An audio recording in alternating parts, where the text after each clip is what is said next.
хувьцаа авмаар байгаа боловч ямар хувьцааг авахаа мэдэхгүй байгаа эсвэл хаанаас эхлэхэж мэдэхгүй байгаа бол та энэ бичлэгийг үзнэ үү? Энэ бичлэгээр би танд хувьцааг хэрхэн судлах хувьцаагаа хаанаас яаж олохын, ямар мэдээллийг олж тэр мэдээллээ хэрхэн ойлгож уншихын, мөн юун дээр анхаарах юм бэ гэдгийг тайлбарлах болно.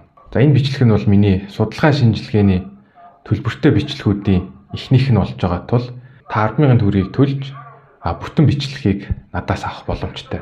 Ингээхийн тулд та Facebook-ээр мессеж бичээд эсвэл видеоны комментоор 1 гэд үлдээчвэл би тантай эргээд холбогдно. За дараагийн төлбөртэй бичлэгүүд гэвэл санхүүгийн судалгаа шинжилгээ орно. Мөн багцаа хэрхэн бүрдүүлэх сургалтууд байгаа. Тэгэхээр юун түрүүнд та MSC буюу Монголын өрөнгийн биржийн вебсайт руу орчих хэрэгтэй.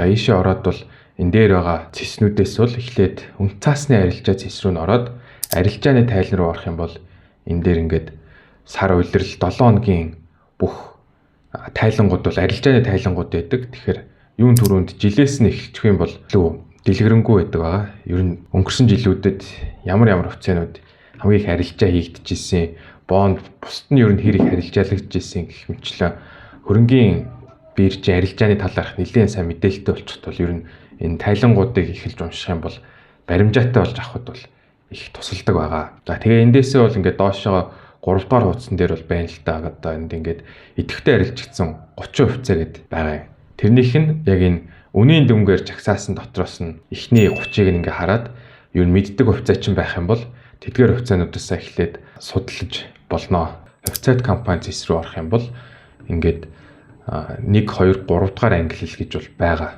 За эдгээр нь ямар учиртай юм бэ гэхээр зэрэг за 1-р английн компанид нь бол хамгийн арилжаа идэвхтэй, хамгийн өндөр арилжаа хийгддэг компаниуд гэд бол ойлгочих болно. За эдгээр нь бол ер нь ямар шалгуурыг хангадаг гэхээр зэрэг доор ээж 3 жил үйл ажиллагаа явуулсан байх, орлого нь 10 тэрбумаас дээш, эсвэл хэрвээ та энэ дээр ингээд хаан банк биш, хаан гэж хайх юм бол шууд ингээд гараад ирчдэг байгаа. Ингэснээр бол илүү амар л болж байгаа юм л та дан ганц заавал ингэж бүтэн нэрийг оруулахгүйгээр илүү ингээд товчхон нэрийг оруулдаг. За энэ хажууд л ингээд тухайн өдрийн хаалтын хишээж байна. За одоо цаг бол 15 цаг болсон байна. Тэгэхээр өнөөдрийн арилжаа хаагдсан тул хаан банкны өнөөдрийн хаалтын ханш бол 1352 төгрөг дээр хаагдсан байна. За энэ дотор байгаа ногоон өнгөөр байна гэдэг бол ханш өчигдрийн ханшаас бол өсснийг бол илтгэж байгаа юм. 2 төгрөгөөр өссөн. Тэр нь бол хаалтан дотор 0.15%-аар өсснийг бол харуулж байна. За энд бол ингэ байгаа. За бүртгэгдсэн огноо гэдэг бол энэ компани хизээ IPO хийгдэж хувьцаагаа олон нийтэд санал болгосон юм бэ гэдэг огноо нь бол харагдаж байна. За хаан банк бол 2022 оны 9 сарын 9-нд гарч ирсэн юм байна. За энэ дотор эхлээд гээд арилжааны мэдээлэл ерөнхий зүйл ах нэ гэж бол харж болно. За тэрний дараа бол үйл ажиллагааны тайлан байгаа. Үйл ажиллагааны тайланд бол улирал болон компаниуд үйл ажиллагаагаа танилцуулж болно. Тэр дотроо бол яг аль болохоор компани нөхцөл байдал юу ямар байгаа юм бэ? Компаниуд бол үйл ажиллагааны тайланда одоо энд бол Лендимэн 26 оны 1-р улиралд юу хийсэн бэ гэдгийг бол ингэж тайлбарлаж байгаа яг. 26 оны 1-р улиралд тоон үзүүлэлтүүд ямар байсан, өнгөрсөн жилүүдийн яг мөн үетэй харьцуулахад хэр өсөж эсвэл буурсан бэ гэдгийг бол тайлбарладаг. Ямар үйлчлэгээнүүдийг нэвтрүүлсэн, ер нь бол компанитай холбоотой хийсэн бүх ажлуудыг бол томоохон онцлог ажлуудаа бол энд бол оруулж өгдөг байгаа. За энэ дотор бол яг компани нөхцөл байдал ямар байгаа юм бэ гэдгийг мэдхээс гадна хамгийн гол нь цаашид юу ихээр төлөвлөгөөтэй байгаа юм бэ? Ер нь ямар ногдол ашигын бодлого баримтлах юм. Тэгээд эрсдэл энтрээ болов нь оруулаад өгсөн байвал их сайн байдаг. Зарим компаниуд бол яг тэрийг оруулсан байдаг. За миний мэдхээр бол Апуг нь оруулцдаг байсан. За Апуг харцгаая. Жилийн эцсийн тайлан гэж. Үйл ажиллагааны тайлантай танилцж явах дундаа бол бас ямар сегментэд ямар бүтээгдэхүүн үйлчлэгэн дээр илүү анхаарч ажиллах юм бэ гэсэн зүйлсийг бол бас харж хэрэгтэй. За энд би бол одоо шууд ингээд хайлтаар ороход бол эрсдэл гэдээ хайхад бол эрсдлийн удирдлага гэдээ бол бас ингээд ороод ирчихэж байна. Тийм.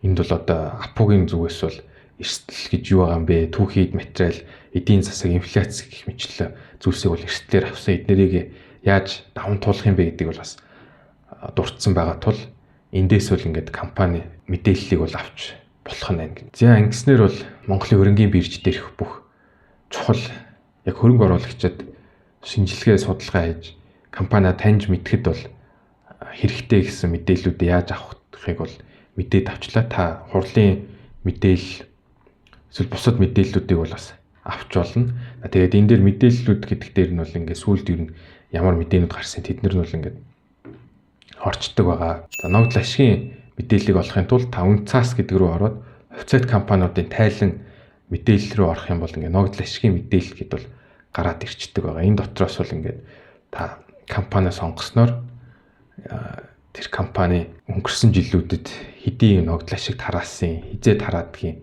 гэдг нь бол гараад ирчдэг байгаа. За Апу бол хамгийн найдвартай, хамгийн олон жил ногдол ашиг олгосон компаниудын нэг бол байдаг. За ногдол ашиг бол компани жилдээ 2 эсвэл 1 удаа л тараадаг. За Апугийн хувьд бол жилд бол 2 удаа тарааж байна. За энд бол ингээ 25 онд бол 4 сард нэг тараагаад 65 төгрөг.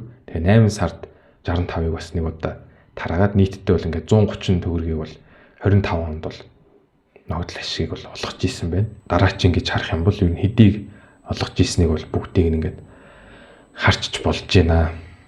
За ногдол ашиг дээр бол нэг анхаарах хэрэгтэй зүйл байгаа. За тэрэн дээр бол 4 өдөр байдаг. Мандал даатгал бол хамгийн өндөр ногдол ашигын өгөөчтэй бол байсан байна. За 17 төгрөгийг нэг хувьцаанд олгохоор зарлжээ. За энэ дээр бол яг нийт тараах хэмжээ нь бол байж байна. За энэ тараах хэмжээг нь яг цэвэр ашигтайнаас харьцуулаад нийт цэвэр ашиг хэдэн хувийг нь ногдол ашиг болгож тарааж байгаа юм гэдгийг нь бас анзаарчих хэрэгтэй. Тэгснээр жил бүр цэвэр ашигынхаа дийлэнхийн ногдол ашиг болгож өгч байгаа юм уу эсвэл үгүй бууруулж гинэ гэдгийг бас анзаарчвал танд хэрэгтэй байгаа. За нэг хөрөнгө оруулагчдын анзаардгүй зүйл бас байх шиг байна. За тэр нь бол одоо яг хувьцааны өгөөж бол ногдол ашигаас авдаг гэж бас ойлгох гээд ах шиг байдаг. Тэр бол буруу гэж бол хэлж болно. За би бол танд өмнө тайлбарлаж ийсэн. Хувьцаанаас авдаг 2 өгөөж байгаа тийм үү. Нэг нь бол ханшийн өсөлт байгаа. Нөгөөх нь бол ногдол ашигаас авахын өгөөж байгаа. Тэгээ хоёулангийн нэмжээж яг таны нийт анх авсан өртөгтэй чинь харьцуулаад яг ашигтай байгаа мó эсвэл алдагдaltaй байгаа мó гэдгийг чинь гаргаж ирдэг байгаа. Ногдол ашиг амар өндөр аваад ирсэн ч гэсэн хувьцааны ханш чинь ингээд унтсан байх юм бол таны нийт өгөөч чинь бол бас хасах руу орцсон байх магадaltaй. Тэгээ хэдийн энэ дээр ингээд 20% гэж байгаа ч болов хувьцааны ханш унтах юм бол яг ногдол ашигын өгөөж бол өсөж болно. Гэхдээ хувьцааны ханш өндрөөр унаад таих юм бол бас тиймч сайн зүйл биш. Та нэмж тэр хувьцааг бага ханш дээр л авчиж илүү ингээд өртгөө бууруулж өгөөжөө өндөрсдгүүл юм бол дан ганц ногдол ашиг харах биш, бас хувьцааны ханш нь ер нь хэр өсөж буурд юм бэ ингээд алгуурах ингээ өсөөд тэгсэн мөртлөө ингээ ногдол ашиг авч явах юм бол тэр бол хамгийн сайн хувьцаа гэж бол ойлгож болно. Яагаад гэвэл танд ингээд өндөр уналт энтрийг авчирчихгүй алгуурах ингээд өсөө явж идэг. Тэгсэн мөртлөө ногдол ашигаа ингээд тогтмол өгөөд байна гэдэг бол илүү өгөөчтэй л хэлж байгаа юм. Гэхдээ яг энэ ямар компаниуд дийлэнхтэй ногдол ашиг өгдөг, ногдол ашиг өгөх нь ер нь зөв юм уу гэдгийг би танд дараачийн видеонуудаар тайлбарлах болно. Яагаад гэвэл ногдол ашиг өгөхгүй тэр ногдол ашигаа тэр компани хөрөнгө оруулаад илүү их ашиг авахар тийм төсөл үйлдвэр байгуулад тэндээсээ ингээд компани илүү томорч чадах юм бол магадгүй ханшийн өсөлт нь ногдол ашигаасаа илүү өгөөчтэй байх магадaltaй байдаг юм. Тиймээс дан ганц ногдол ашиг авахгүйгээс ханшийн өгөөж харгалзаж яхахын зөвшүүл гэж хэлэх гээд байгаа. За энэ үрээд ямар ч байсан та компани мэдээллийг Монголын хөрөнгийн биржээс хэрхэн олж авдсан бэ гэдгийг бол харлаа. Дараачийн видеон дээр би дэлгэрэнгүй санхүүгийн тайланг хэрхэн уншиж шинжлэх юм бэ гэдгийг заах тул түр баяртай.